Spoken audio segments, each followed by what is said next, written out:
today I'm going to talk about 3 foods you need to stop eating because they are seriously harming your erections, lasting power, and sex drive.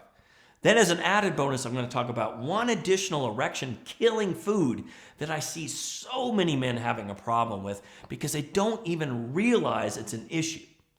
But before I dive into these foods, I want to quickly talk about the main reason, not the only reason, but the main reason why all these foods kill erections and tank sex drive. Not only in the short term, which they definitely do, but even more so in the long term. And that is leaky gut. So inside your gut, you have what's called endothelial cells, and it should have a tight junction between them.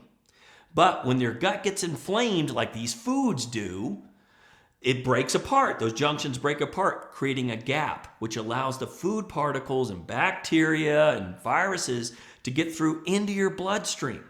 And once it's into your bloodstream, it inflames the blood vessel. And your blood vessel has endothelial cells with a tight junction. So they break apart. And that causes the vessel to narrow, so less blood flow can get through.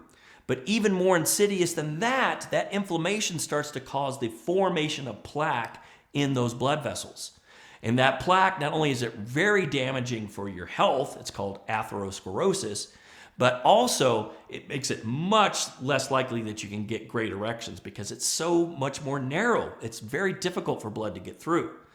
But also the second thing leaky gut does is when those food particles or bacteria get into the blood vessels, it elevates the immune system because the body sees those as foreign invaders that it needs to fight off. And whenever your immune system goes up, your reproduction system gets deprioritized. You might have noticed this when you're sick. Your sex drive goes down. It gets much more difficult to get and maintain erections. That's because your immune system's jacked up, right? So leaky gut does that too. The good news is if we get the immune system down, then reproduction is second in line in terms of the priority, right? So now that you understand why these foods are causing such an issue, let's get into talking about each one of these foods. The first food you want to stop eating is processed foods.